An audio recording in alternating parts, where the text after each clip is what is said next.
That's Ayla Brooke and the Soundmen, their album Desolation Sounds, Fallen Tree Records. We love it. Welcome to Real Talk on this Thursday. It's December 2nd, and this episode is presented by the team at Bitcoin Well. Over 200 Bitcoin ATMs in Canada, more internationally as well. And then in person, they offer you that white glove service. Free one-on-one consultations to answer your questions about crypto. Edmonton, Calgary, Montreal, Winnipeg. And they can line up virtual consultations for anybody across Canada, including helping you set up the Bitcoin wallet. Jesper, what's a Bitcoin wallet? Well, ask the team at Bitcoin Well. You'll find them under the sponsors tab at ryanjesperson.com. Real Talk starts right now. Here's Ryan Jesperson. This is kind of like it feels like a bit of a makeup episode in a way. It's a make good episode in a way. You may know earlier this week we had gremlins attack our infrastructure on Monday, all part of the Cyber Monday trend. It was taking down websites, the online traffic, the e-commerce was actually pretty favorable, and it meant that we had to reschedule a couple of guests that we were like, hell no, we're not just canceling these conversations. We got to make sure we check in with Faron Anslow, a climatologist out of University of Victoria. Faron's going to be joining us in about 10 minutes' time to talk about this extreme weather that British Columbia continues to experience, these atmospheric rivers. What even is that? We're going to find out. And is there evidence, like actual evidence? Don't roll your eyes. Let me get the question out. Is there actual evidence that what's happening right now in BC is due to climate change?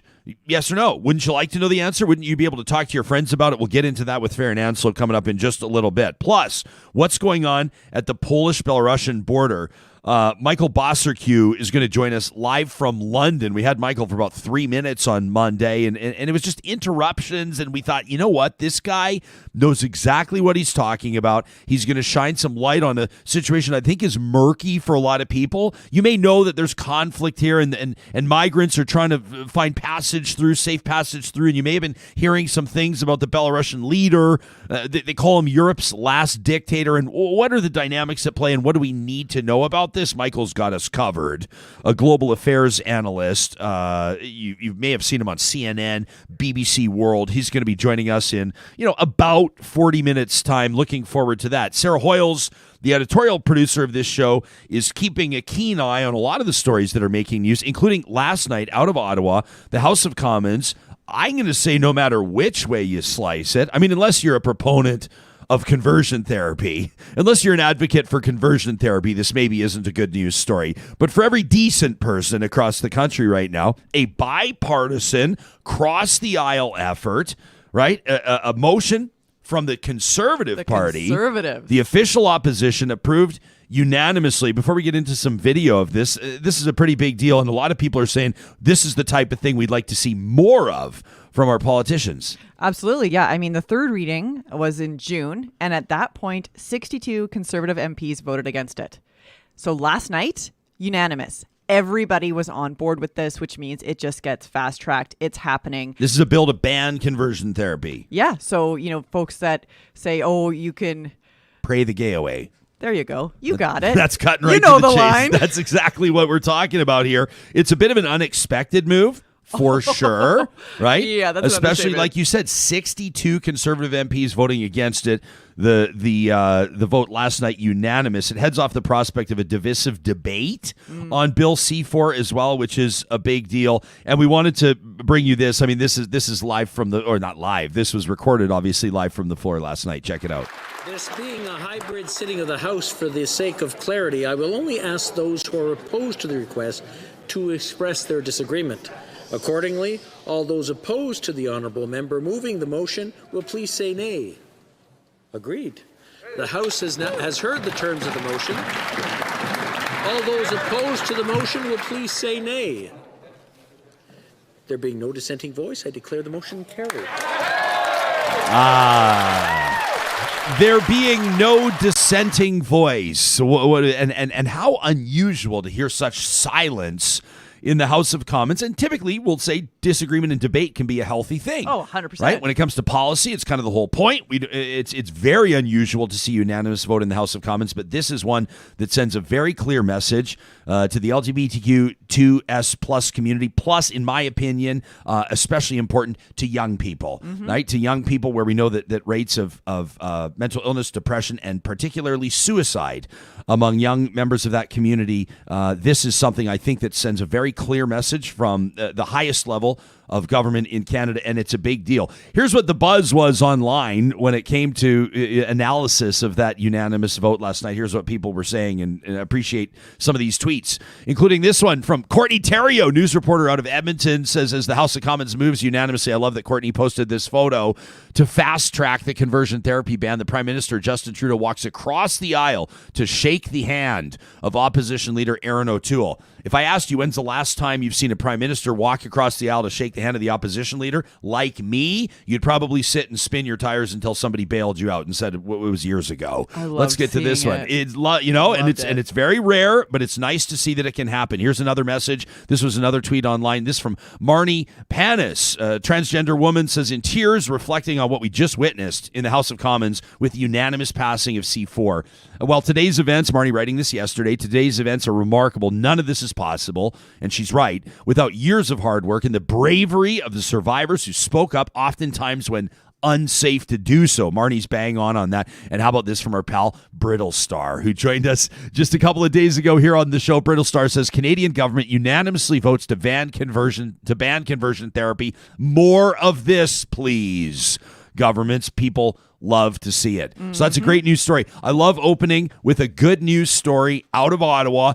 Doesn't always happen, right? Typically, you got this partisan perspective. You're a partisan NDP supporter or a conservative supporter or a liberal supporter, and you think the other side are just a bunch of idiots. And in this case, we get to say now, well, everybody may not. I don't know if the 62 conservative MPs that voted against this motion last time have all completely changed their minds, but they're on board, and it's a big step. And I think that you got to take wins like this when they happen, and that's a big deal.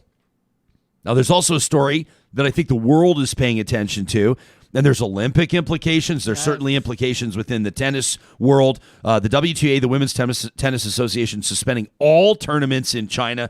And Sarah, this is a story that obviously many people have been keeping an eye on for a few weeks now.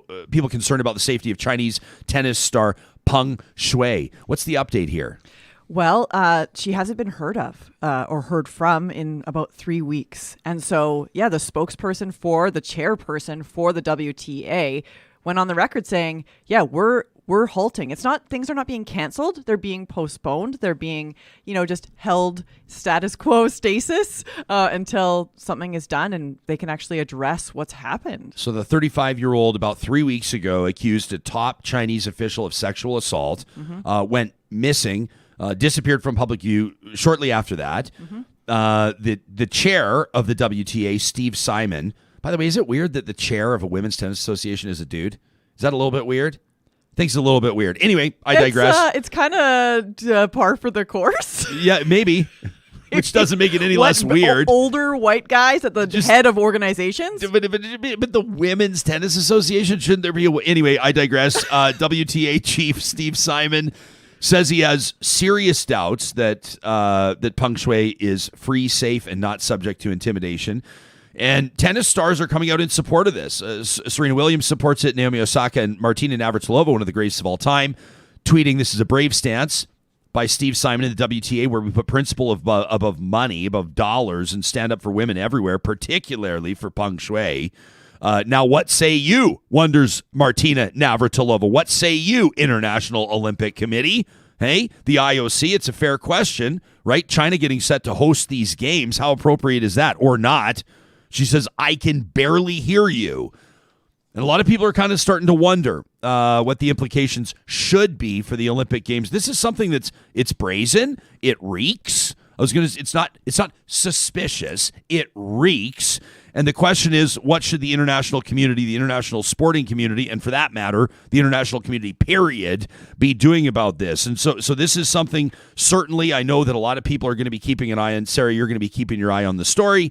And that's one where, we're curious for your thoughts on this as well. Do you think that nations like Canada should be participants. Should there be implications here with regards to participating in the Olympic Games? I know that boycotts are not taken lightly. Oh, hell no. But they do happen. They're a big deal, but they do happen. Boycotts hurt athletes. But you know what hurts athletes more?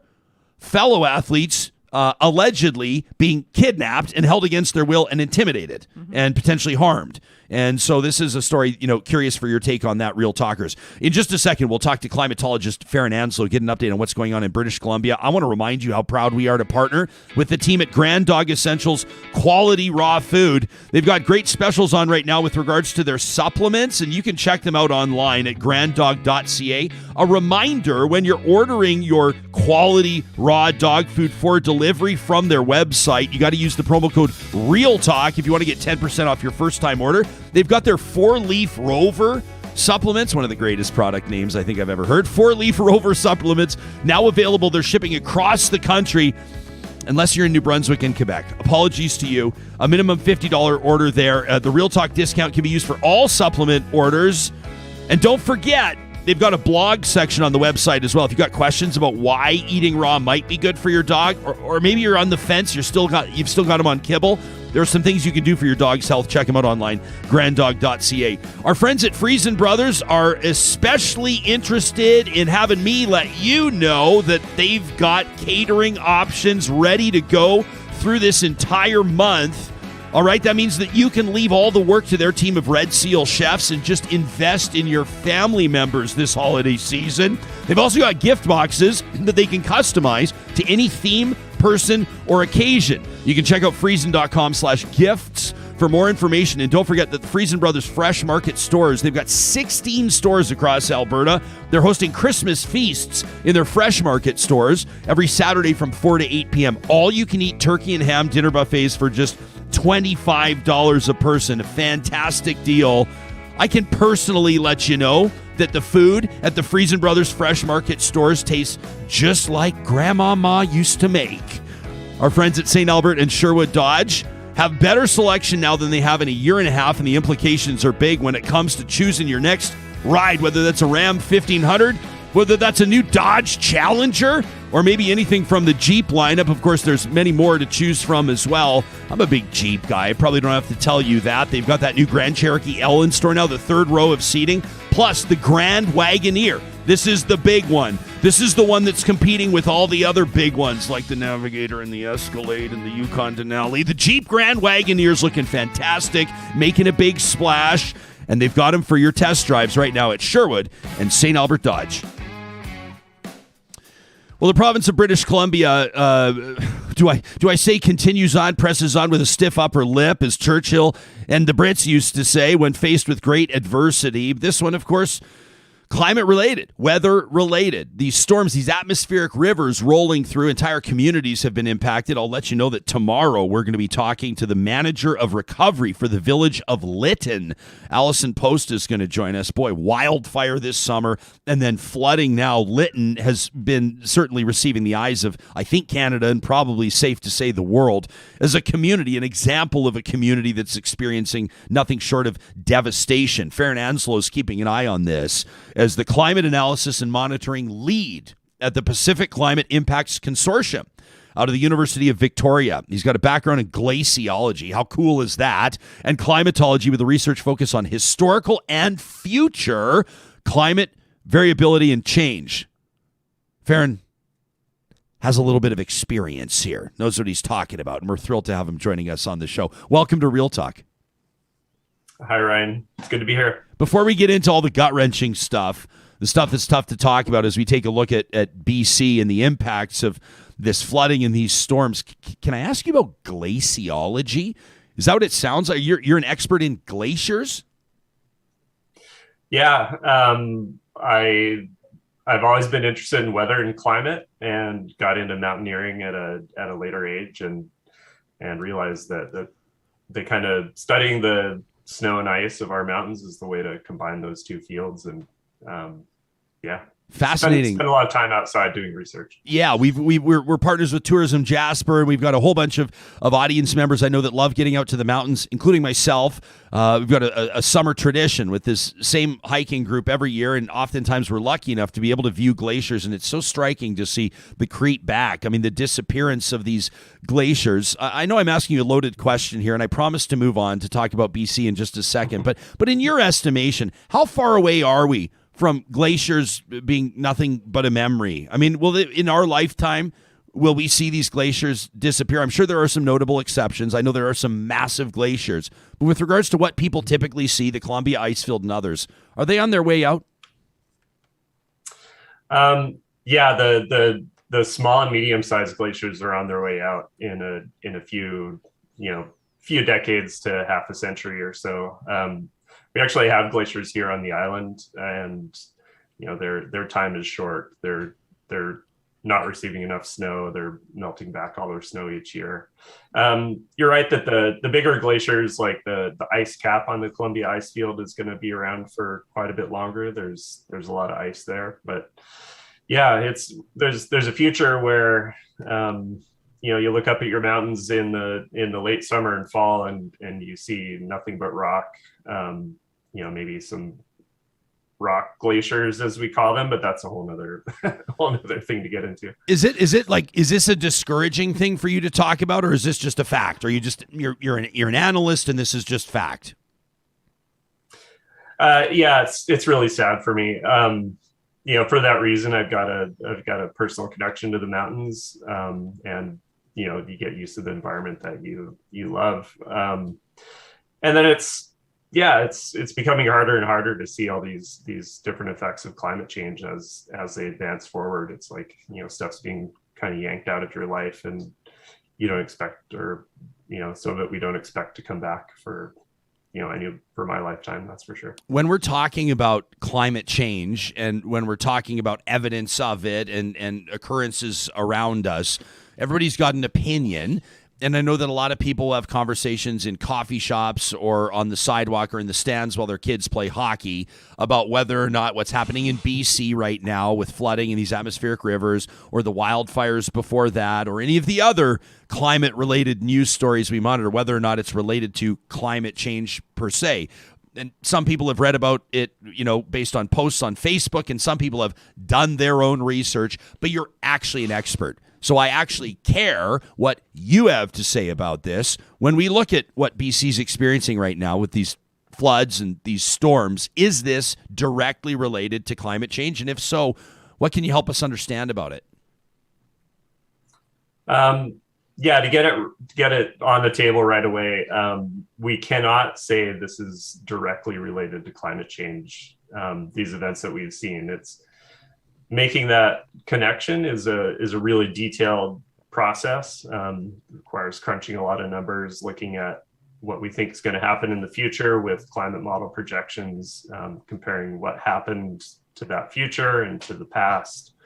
And that takes time, and we just haven't had a chance to do that yet. So from that point of view, we can't say this is climate change in terms of this event. But we do know that these atmospheric rivers are going to happen more often in a warming climate. And also they're supposed to last longer, which is kind of the scary detail in this. So this particular one that started off all the flooding, and then we had 3 more afterwards, it was damaging because it hung around for so long, and that duration is what causes a lot of trouble. So that aspect is troubling. Can you bring us up to speed on what's happening right now, most significantly in BC? We keep hearing of these. It's kind of reminiscent of COVID in a way, isn't it? Like, you hear about these different waves coming through, including these atmospheric rivers. And just when people will say, oh my gosh, how much more can we take, or how much more are we going to be subjected to? Well, here comes the next one. Up to the minute, like on this Thursday, for example, assuming people are going to listen to this today or within the next 24 hours, what's most relevant about what we're seeing in BC? So right now we're at the very tail end of the last atmospheric river for the time being of this, this horrible train of atmospheric rivers that we've seen. some rivers are starting to fall, but the flooding that you've been showing pictures of down in the Fraser Valley and the Sumas Prairie, that flooding is going to stick around for a while because that water really has nowhere to go. It has to get pumped out into the Fraser. There's a lot of water there. But some rivers up north, a friend of mine just tweeted that the Squamish River is peaking and is actually at a higher high than the earlier November event that we saw. So that's still an ongoing worry. And then this whole thing was capped off by a really bizarre mini heat wave that we had yesterday where, Penticton hit 22.5 degrees centigrade. It was tied for the warmest record in Canada for December of all time. So that's the second time BC's done that. Okay, so hang on, but I'm sitting here going, nice. That must be nice. Yeah. Why is it problematic? Just big melting effect? Yeah, I mean that alone in December is great. I would enjoy that, but from like an ecosystem point of view, from forming a snowpack point of view, and then kind of bizarrely, it was really dry and really warm and really windy, and you could project forward into the future and say if we had conditions like that, the wildfire season is going to stretch out a little bit longer. So there's, it's enjoyable, like people in Edmonton or Saskatchewan are probably looking forward to slightly warmer winters in terms of, not having to wear that many down parkas every day. But the impacts are broad of that kind of warming in the winter. How much it seems to me like just to be real, it seems when we're talking about evidence of climate change and climate patterns, a lot of it seems to be anecdotal. Where people will say it seems like winters are more mild, or it seems to me like spring is coming earlier, or it seems like the fall is more pleasant than it used to be, not as frigid. But the average person doesn't have evidence. We don't have charts and graphs and research to cite. We just go based on our memory, and oftentimes our memories can fail us. But do you see undeniable evidence that temperatures are actually changing within someone's lifetime? I've got a little guy who's 6. By the time he's 40, by the time he's around my age, is winter, gonna look and feel demonstrably different than it does right now? What do you think? Yeah, we're especially with temperature. That's one where the changes are really, really palpable. It's a really good point that you make about these anecdotes that we have in our mind, and how short of a history that we kind of account for, and that makes us all kind of bad climatologists unless we're looking at the data. And that can shoot both ways. It can, some people say, well, it rained 20 years ago, so there's not climate change. Or we had heat waves back in 1974. So, there isn't climate change. But it also works in the climate change point of view where we're like, well, it seems warmer, as you said. But certainly with temperature, we've seen a really remarkable warming since, throughout the century, but in the 1970s, it really started to take off. And it's visible in trends in things like snowpack, the temperature itself, a variety of things. Precipitation's a bit trickier because it's a really variable element of our weather. And so it's really hard to tease out those trends in rainfall. But there is evidence that extreme rainfall events are becoming a bit more extreme. Faron, when you're at a cocktail party, or if you're perusing the comments section on Facebook, if you ever put on your flak jacket and go in there, and you see someone say this is all cyclical, anybody that's paid any attention to this knows it's all cyclical, we've seen this all before, it's happened over the millennia or over millions of years, what's your response? I think the biggest counter to that is it's really never been this fast. And the one thing that we know that is changing as quickly as the climate is changing is, the greenhouse gases that we're dumping out into the atmosphere. So I think that's to me, a pretty strong piece of evidence. I'm happy to take them into the weeds with the paleoclimatological perspective. So the perspective of what's happened in the past, like with the ice ages or older. But really, as we move on, we're entering this really unprecedented territory, at least in the last few million years, of how much greenhouse gas is in the atmosphere.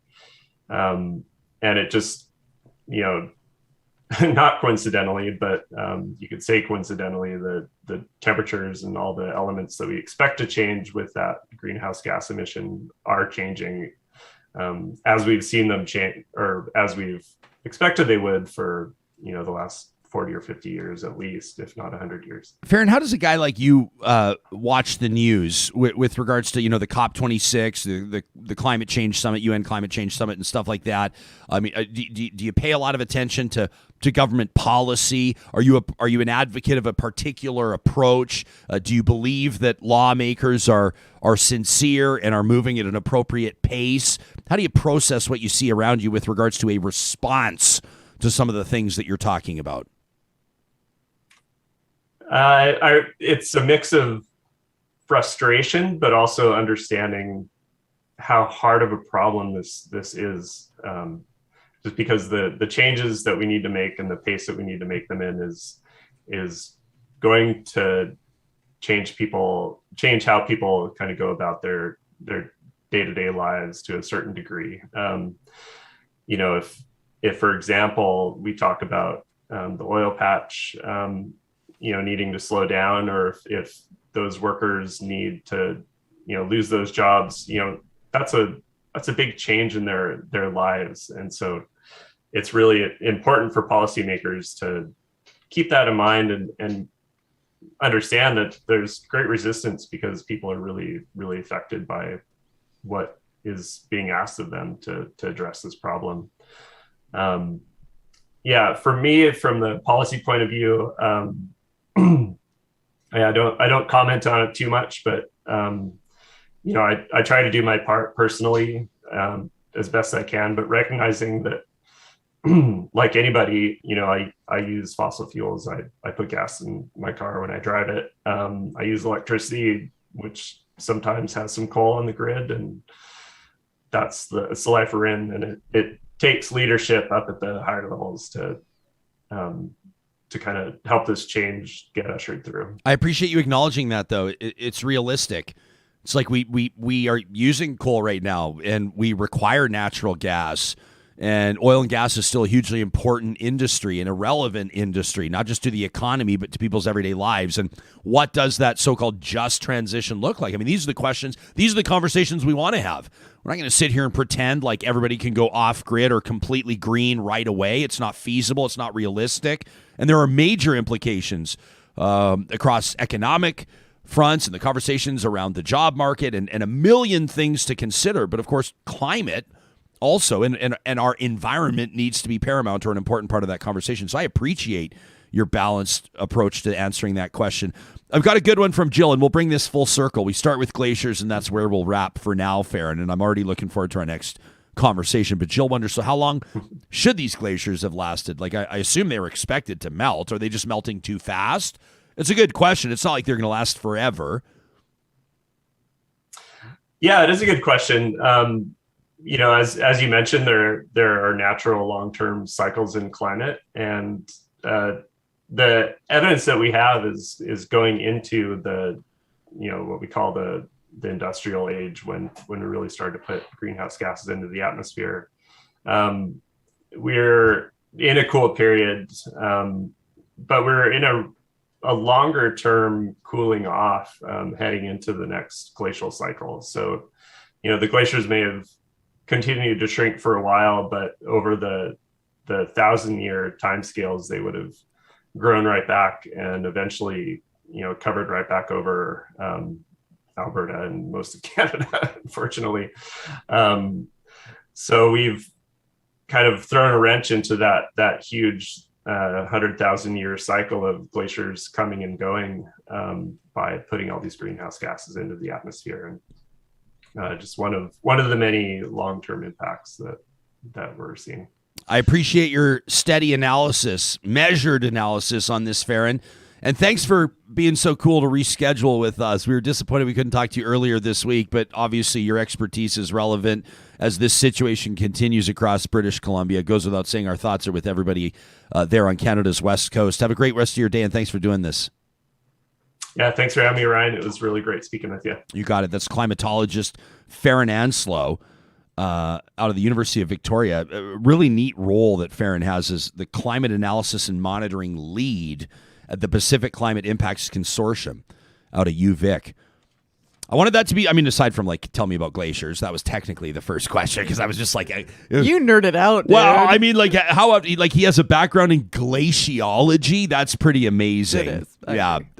It's one of my favorite photos on my Instagram. This is my subtle way of begging people to follow me on Instagram, shamelessly mentioning my account at Ryan Jesperson. But there's a photo a couple of summers back. You'll see it. It's unmistakable. My wife and I, Carrie and I, standing on a glacier. It's a special experience. And if you carry a little Real Talk Cask No. 1 bourbon in your backpack, there's nothing quite like digging your hand into that glacier, coming up with and hard packing a nice little sphere and having a bourbon on the rocks in the back country. It's a pretty special experience. Dogs aren't allowed up there, right? Dogs on glaciers? You never want to have a yellow ice cube with your bourbon. It doesn't matter how good the bourbon is, you have a tough time balancing that out.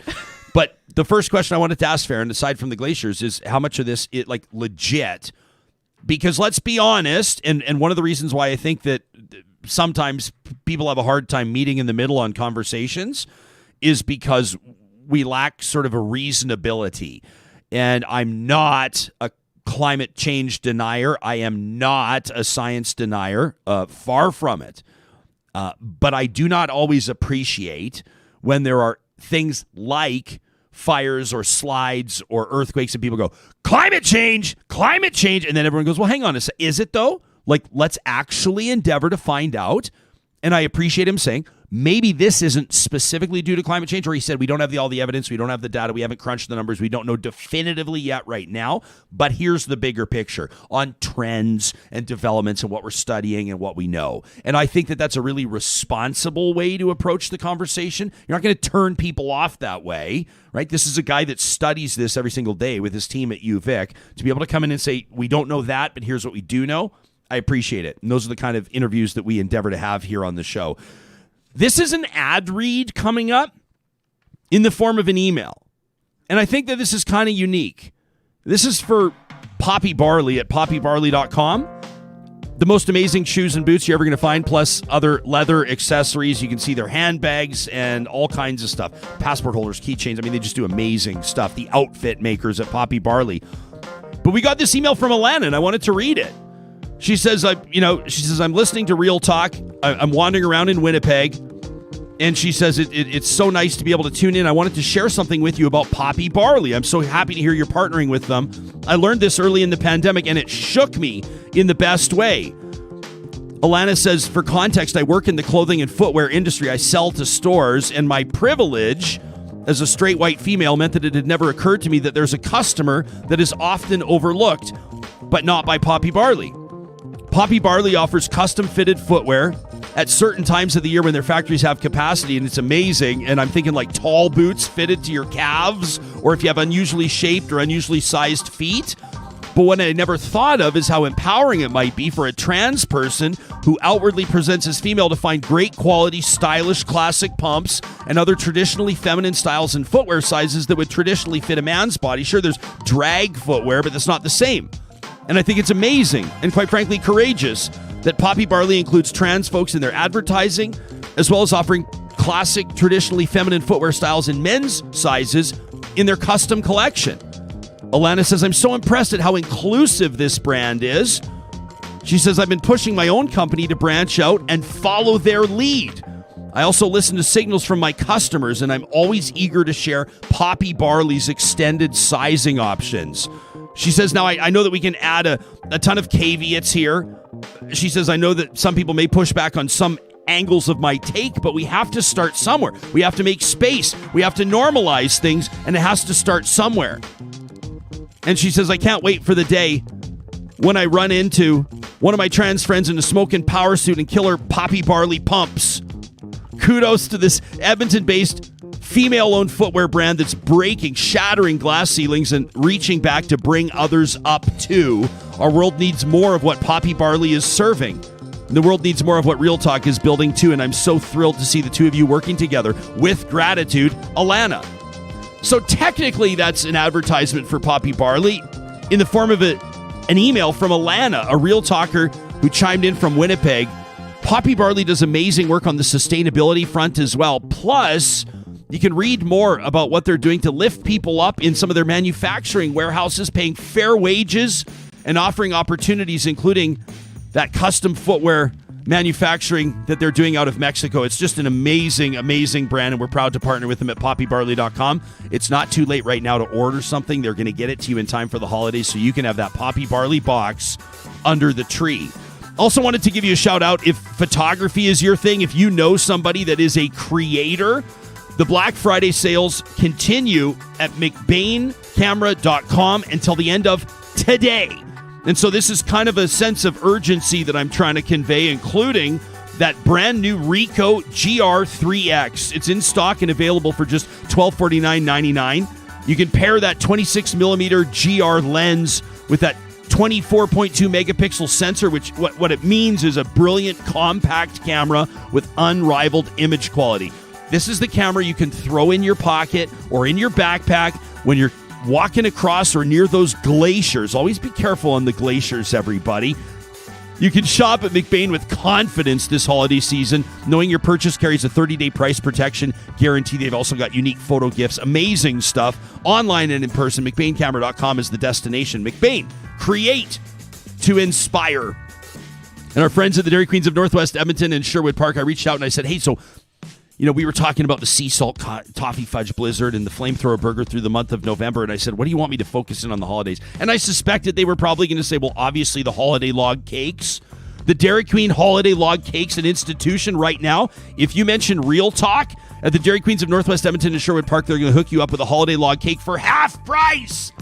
Half price. At the Dairy Queens in Palisades, Nemeo, Newcastle, Westmount, and Baseline Road. And the blizzard of the month this month is the Peppermint Hot Cocoa Blizzard Treat. What? This is the world-famous soft serve with peppermint candy cane pieces, choco chunks, and cocoa fudge. Unforgettable holiday flavors at the Dairy Queens of Northwest Edmonton and Sherwood Park. That blew you back in your chair, Sam. Well, only Dairy Queen would dare to name a thing called a blizzard a hot cocoa treat, and somehow they'll pull it off. They can pull it off at the Dairy Queens of Northwest Edmonton and Sherwood Park. All right, we got to figure out what's going on at the border of Belarus and Poland. I know it's probably been through your news feeds. You may have been scrolling on Twitter or wherever you get your news, and you've been seeing reporting out of there. But how much do we know about what's going on, what's behind it, and what it means? Michael Bociurkiw is a global affairs analyst and a journalist. You've probably seen him reporting for BBC World and CNN, a former spokesperson for the Organization for Security and Cooperation in Europe. He's author of the book Digital Pandemic, and you've got to subscribe to his podcast. He co-hosts Global Impact. Michael, it's great to have you back live from London, England. Our apologies for the tech glitch on Monday. It's good to see your face. Thanks for making time for us. Good to see you as well, but hold on, where are the neckties? I put on my tie especially for both of you. Yeah, well, hey, man, I've got a pressed collared shirt and a blazer. I mean, that's pretty good when you're working. Looking good, and I'm not even wearing sweatpants, Michael. So I showed up for you today in more ways than one. I'm trying to make sense of what's going on on this border of Belarus and Poland, and I think the majority of people would be aware that something's happening, but maybe not sure exactly what. Can you bring us up to speed, including what led up to this point? Yeah. Well, first of all, thank you for having me. Salute what you're doing. It ain't looking good, to be very frank with you. Upwards of 100,000 troops built up along the Ukraine-Russian border. Now, this has been in progress for the past few months, but let's just go back quickly to 2014. That's when your viewers will recall that Russia illegally annexed Crimea, and then 2 or 3 months later, they went ahead and invaded eastern Ukraine, Donetsk and Luhansk. Big chunk of property, almost the size of Switzerland, to put it in perspective for you. And since then, very sadly, this war has claimed well over 10,000 people, including the almost 300 people aboard that Malaysian Airlines flight that came down in July of 2014. And since then, we've had what can roughly be described as a kind of simmering conflict, a hybrid war going on between Ukraine and Russia. But the one thing, aside from claiming all those lives, injuring tons of people, displacing millions, and putting a kind of drag on the Ukrainian economy, is that it's psychologically impacted millions of Ukrainians inside and actually outside the country. The diaspora is very much involved in advocating for Ukraine, including that huge community in Alberta. But also, it's a big distraction for the government. And just to kind of wrap this part up, just a day ago, President Zelensky of Ukraine floated the idea of opening up direct talks with Russia, with Vladimir Putin, the man behind all of this trouble. And that raised the ire of a lot of people in Ukraine that were protesting in Kiev the other day. So you get the sense that it's a very tricky situation and not easily solvable, despite all the parties getting involved, including the Canadian government. The anger from everyday Ukrainians, people in Ukraine, is based on what? The premise that there should be no cooperation here, that diplomacy is not the answer, that this is not the type of government, this Putin-led Russian government, that can be negotiated with or that can be trusted. Is that the gist of it? That's correct. And a big part behind that, I think, is that, President Zelensky is a novice. He used to be a TV comedian, now made president. So I don't think they trust him to be able to stand up to a guy like Putin. But then having said that, the diplomatic toolbox, it seems to me at least, seems pretty empty at the moment. In that, what I mean by that is, it seems there are a few threats that the West can issue to deter Putin from further expansion or aggressionism. So what I'm saying, I said it this morning and a couple of days ago on a CNN interview, is that I think the only thing that will deter Putin this time from a further land grab is what I call the nuclear option. That would be at least temporarily removing Russia from the international financial system. It's called the SWIFT payment system. That means it would be very difficult for him and his oligarchs and the big Russian-linked companies to do business anywhere around the world. I think that would get their attention. Do you think it's realistic? I think Michael may have frozen. Well, I hope so. I mean, sorry, it's that London cold. Sorry, it's that London cold coming, and that made me froze. We've got you back. But yeah, okay. Yeah, it's that London cold that made me freeze for a minute. I think that's realistic. The other thing, fortunately, we're seeing, because there are big meetings in Riga and going on in NATO right now, is that the West seems pretty unified in terms of putting together a strong package that will deter Putin. But look, he has one other weapon at his hand that's very powerful, and that is those gas pipelines that are flowing, for example, under the Baltic Sea into Germany. And that gives him incredible leverage to force Europe's hand. Right now, when there's an energy crisis going on in Europe, there's not enough gas. So Putin has that leverage. And, I hate to say it, but at the end of the day, when governments have to choose between keeping their folks warm and industry going and everything, and something which a lot of people don't understand the gravity of, it's a tough choice to make. Yeah, no, that's a fair question. In the meantime, Belarusian leader Alexander Lukashenko, and I'm curious for your insights there. I know some people refer to him as Europe's last dictator. He's told hopeful asylum seekers that his country would not stop them for attempting to cross into the EU, wouldn't stop them from doing that. Met refugees at a warehouse just several days ago on Friday that was turned into a shelter, told them they're free to head west, go home as they choose. How do you assess that approach and bigger picture, the leadership of Belarusian leader Lukashenko? Yeah, well, call him what you want, Europe's oldest dictator or the world's biggest nut job. But what he's been doing right now, using vulnerable migrants as a weapon against the West, I mean, give me a break. This is a horrible abuse of human rights. And he does all of this. Remember, he brought down that Ryanair jet earlier this year that had a wanted Belarusian dissident on it, because he knows he has the backing of Putin. He's basically been turned into Putin's puppet. So without that, I don't think he would be as big of a nuisance to the West as he is now. The crisis on the border has eased off a bit. So a lot of the migrants or asylum seekers have gone home, but I expect more trouble from him. And you will see, for example, him blocking energy exports from Belarus to Ukraine, to Moldova, to other entities or jurisdictions which are not compliant. So he's very much a dangerous man as well, and needs to be reckoned with. Interesting question here from Dwayne, who's watching us live right now in our YouTube live chat. He wonders, does Mr. Bociurkiw think that a war between Russia and Poland is possible with Belarus aligning with Russia? Can you see that happening? Well, I can see Belarus is aligned with Russia. I mean, They have a security pact, for heaven's sake. So, the services of the Russian KGB, the Russian military, Russian technical assistance, all of that stuff. I mean, it's basically one entity right now we're talking about. So whenever anyone looks at Belarus, they must look at it as a threat on par with what we're seeing from Russia. Poland is part of the EU. It's in a bit of a different situation than Ukraine. It's much more bigger economically. So, but if there were, for example, a provocation against Poland, I think you would see the entire NATO get involved, the EU, this bloc of Western nations. And that's, by the way, what Ukraine is hoping. But one more quick point, if I can.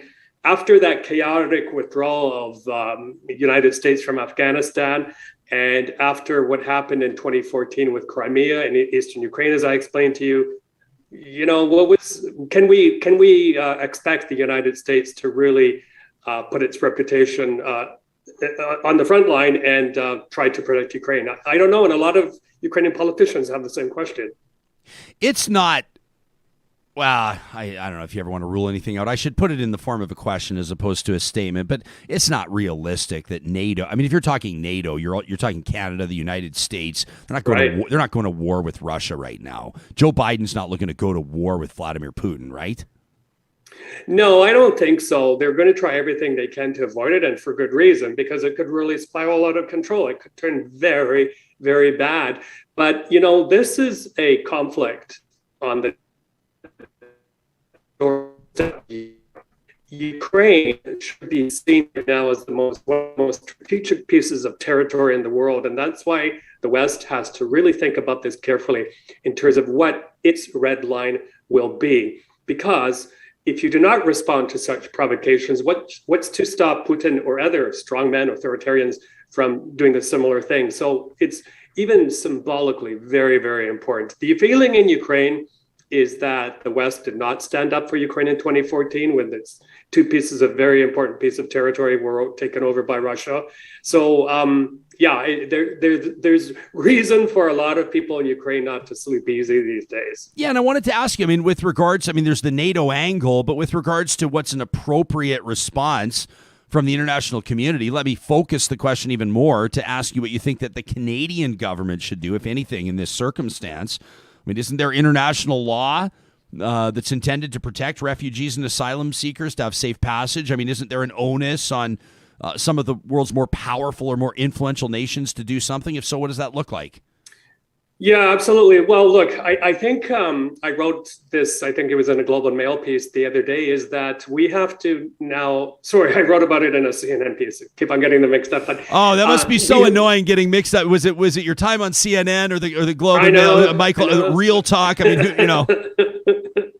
But anyway, so I think the main point to be made here is that we need to address the problems in the source country. For example, in Syria, Iraq, where you see such desperation and displacement that people sell everything, give up their homes, say goodbye to their families, and take a very risky journey to come here. So that is the main thing right now. And I think that's where a lot of countries have fallen down, including our own Canada, in terms of cutting foreign aid. The United Kingdom has cut a lot of foreign aid. And I hate to say this, and I don't mean to spoil people's day, but it's only going to get worse. We're going to see a tsunami of migrants, of asylum seekers, because of things like climate change, because of more conflicts. It's only going to get worse. So we have to find out kind of joint solutions to these things. In terms of quickly, Canada and the specifics and what's going on in Ukraine, Canada is already there in Western Ukraine, providing training to the Ukrainian armed forces. But I'm told by experts I talked to recently in Riga is that the training has to be tweaked to also train the higher ups in the chain of command, because you may kind of train the guys on the ground, but unless the higher ups, the commanders, don't understand how they can be more tactical or things like that, it doesn't really have the impact that perhaps our taxpayers would like or deserve. Yeah, no, that's a fair point. The comments here are really interesting. I mean, I know that there are people that are members of this audience that are paying close attention to this dynamic in Eastern Europe. Linda Ray says, I mean, talk about a thankless job as a leader. Zelensky's got to go deal with the world's biggest bullies right from the get-go. Lisa, invoking the late 1930s, says this sounds like kind of more of a Neville Chamberlain, Adolf Hitler type conversation if Zelensky tries to talk to Putin. Is that a fair comparison? Is that like an accurate comparison? I mean, I always hesitate to comparing anybody to Hitler. Is a bit of a fool's errand. I'm not saying that directly to Lisa, but I mean, how would you analyze or how would you respond to her comparison there? A fantastic question. Well, look, Zelensky was elected on a very, very strong mandate. He had an incredible number of voters vote for him, and then he had a majority in parliament. So at that time when he was elected, it was seen that he has the upper hand, and that it was a fresh face compared to President Poroshenko to come and deal with Putin toe-to-toe, if you will.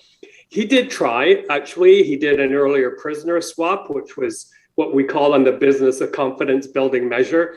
But then what happened behind his back, Putin started handing out Russian passports to hundreds of thousands of people in the occupied Donbass. And that was seen as kind of a betrayal of the peace process or confidence-building measures. And now the feeling about myself and a lot of others is that Putin may now use those so-called Russian citizens as a pretext to invade further, saying they're under threat by the Ukrainian army and that sort of thing. The other quick thing that is going on right now, which people have to be aware of, is actually Ukraine is getting some kind of air superiority in the Donbass. They have these very sophisticated Turkish drones that gave us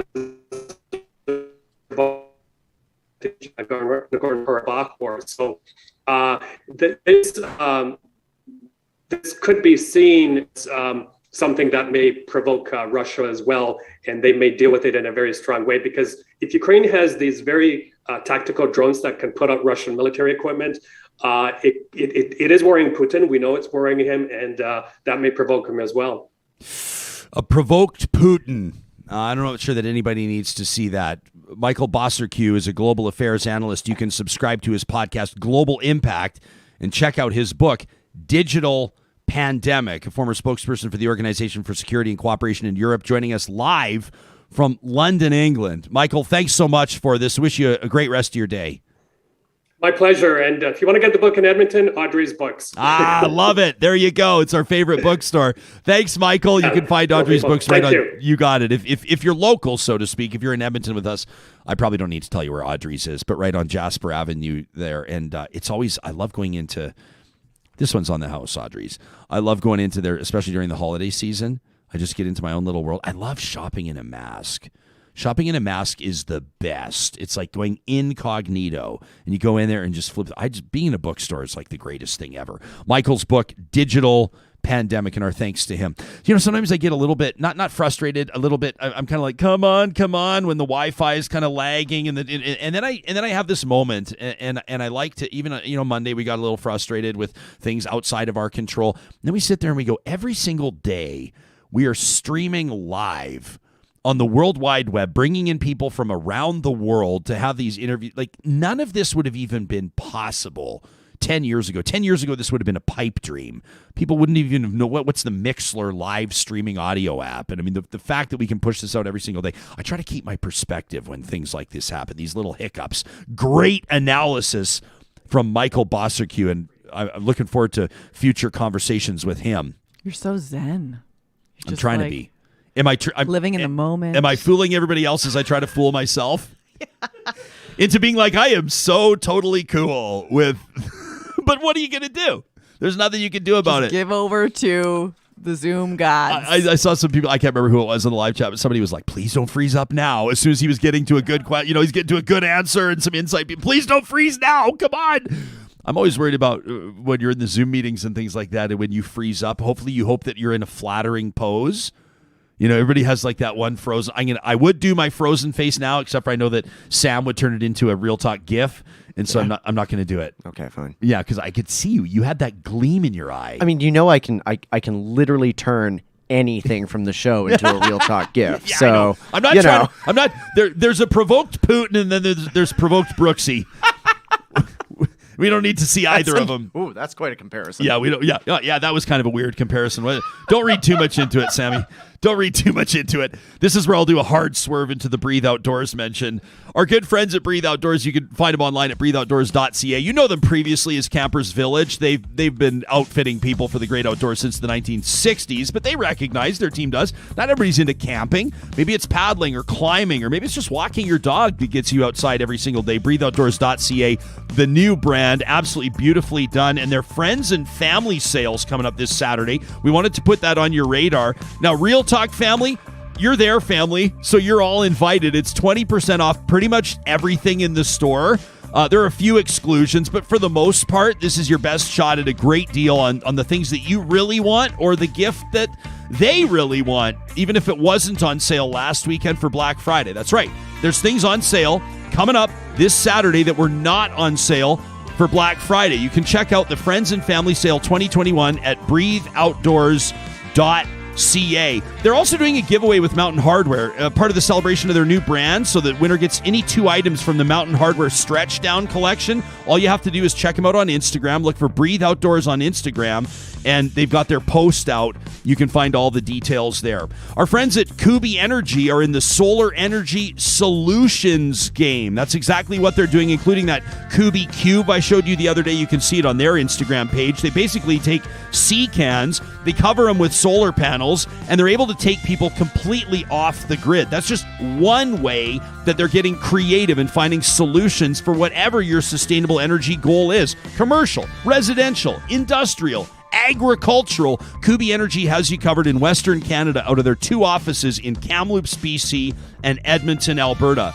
They also work, by the way, with Park Power, which is really cool. If you want to learn more about how you can sell back to the grid, if you're going solar and you want to know what are some of the bottom line implications here, what are some of the benefits, Chris and his team at Park Power would love to talk to you about that. It's just part of their offerings as your friendly local utilities provider. I don't have to tell you by now, they're in the electricity, natural gas, and internet games. You can compare rates right now at parkpower.ca. And don't forget that promo code 2021-REAL TALK gets you $70 off your first bill.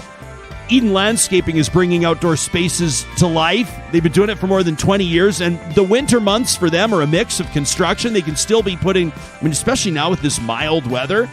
I'm not going to say one of the benefits of these changes to climate. I'm not going to go there. But the fact of the matter is, construction's continuing right now. They're still putting in screw piling. They're still able to build these outdoor structures so your outdoor kitchen can continue to function fully, beautifully built in February and March and April heading into next summer. Mike and his team, you can find them online at landscapeedmonton.ca. That's Eden Landscaping. We've got Eat Your Words coming up in just a couple of minutes. This is kind of a unique one, because I'm going to get ahead of this. I'm going to get ahead of the criticism.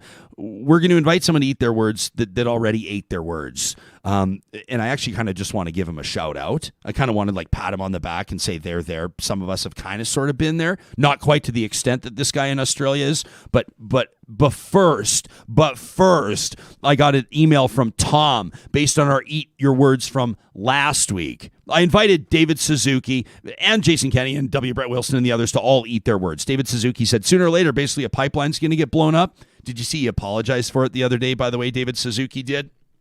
And Tom wrote in to say, Jespo, you say that we can't, people can't talk about blowing up pipelines because someone's going to take it as marching orders. And in particular, what I said was that when you're the grand poobah, like David Suzuki, people will take it as marching orders. And Tom says that may be true, but we can't not talk about the prospect of violence in the battle against climate change, especially as governments move to shut down peaceful protest. He says, do not doubt that this is a war. Tom says, I laugh when I watch things like War of the Worlds, because the threat to the planet didn't come from outer space. The enemy is already here destroying the planet, and it's coming from a subspecies of humans. He says, like more deadly strains evolve with COVID-19, a new mutation of money-worshipping, non-empathetic humans have evolved with the goal of destroying Earth for selfish personal gain. Maybe we can call them Delta humans, says Tom. Actively killing and displacing the old type of human, winning the fight to take away our life-supporting, sustainable environment. And like pine beetles and our war there, many are not considering the long-term results. He says violence is being visited on people right now. How long can this happen with no response? If no non-violent method can get rid of carbon burning, if governments and businesses prove incapable of change while death and destruction from fires and floods continue to mount, a violent response is inevitable. We must use this as an impetus for change, not a reason to put in your earplugs. That from Tom. I appreciate the perspective, Tom. You can be in touch with us anytime to talk at ryanjesperson.com. Now, it is Thursday again, which means that on behalf of our friends at Prairie Catering, we're going to offer somebody else an opportunity to eat your words. Have you heard about this story out of Australia? This poor guy by the name of Matt Doran. He's kind of a big deal there. He's a correspondent for Australia's Channel 7. He's one of the anchors or a correspondent on the show called Weekend Sunrise. And so he's flown to London to interview Adele, one of the biggest entertainment superstars in the world. Adele with her new album 30. Everybody's talking about it. And so Matt flies there to interview her. He's got an exclusive for about a half an hour, but he doesn't listen to the album. He says he didn't get the album, so he didn't hear it. And so through the course of his conversation with Adele, and we have to take his word for it, she got kind of pissed off. And the reports are that she walked out of the interview. Now, he says that's not what happened, but it was so bad, Sony refused to release the footage. So Matt Doran comes back to Australia without the interview. And so he's got to explain to his viewers on this national broadcast exactly what happened. And the apology is about 2 minutes. I think we should play the whole thing. I mean, this is a guy eating his words if I've ever seen it, in a way. Here's Matt Doran. Now, I want to address something that's made headlines this week and something that I would like to apologise for. This is a story that has sparked a torrent of abuse and mockery from around the world, and if I'm being honest with you, the bulk of this savaging I deserve and I totally own. I flew to London to interview Adele, an unspeakable privilege and what was to be one of the highlights of my career. I made the terrible mistake of assuming we weren't to be given a preview copy of this album because our interview was airing before it was released, and Adele's album was the industry's most prized secret. The day after we landed in London, an email came through from Sony. It didn't mention Adele, but it did contain a link to her album. The genuine, dead set, hand-on-heart truth is that I missed it. By an absurdly long margin, the most important email I've ever missed in my life. The interview itself, Adele didn't walk out, it ran over time. At least half of the interview focused squarely on the new music, that I thought it was reductive to describe it as simply being about divorce, that it was about empowerment and would inspire people to summon the courage to steer their lives in a new direction. We spoke of the paradox that is being the world's most famous artist but hating fame, We also discussed at length the concept of pure artistry, the majesty of Adele's voice, what it must be like to hear that sound come out of one's own mouth.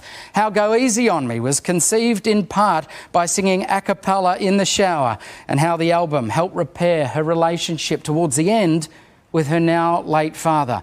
Throughout the 29 minutes, Adele was profound, she was funny, she was raw, and then she was honest. Honest enough to describe her depression as end-of-the-world stuff. But all that doesn't matter, because by missing the album link, however I might try to justify it, I've insulted Adele. To Adele, I say, I'd never have knowingly disrespected you by deliberately not listening to your work. I am so sorry. I also apologise to Adele's Australian fans and to you, our viewers, who through my error have been denied this interview and the insight into her character. Adele, track 10, Hold On, in the bridge after the second chorus, you write that sometimes forgiveness is easiest in secret. I'm not expecting that forgiveness, but I do owe you an apology. Thank you so much for joining us this morning here at Weekend Sunrise. That's all for today. We'll see you tomorrow. Hey, that is how you do it. I mean, that situation sucks by a long margin. He says, by a wide margin, the most important email I've ever missed, to say the least.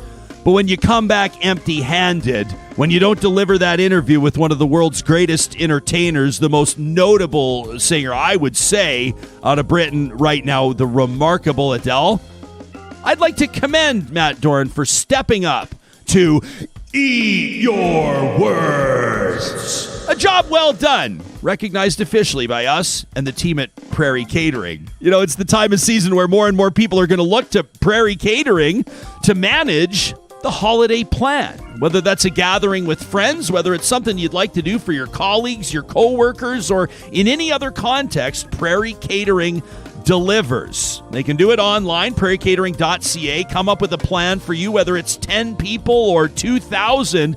And don't forget, they've just opened that stunningly beautiful restaurant, May, in the Art Gallery of Alberta. Now open to the public. You're going to be hard-pressed to find a more stupendous venue in Alberta's capital city. It's May by Prairie Catering. Coming up on the show tomorrow, Sarah Hoyles has lined up a conversation with the Village of Lytton's manager of recovery. That's Allison Post. Wildfire, floods.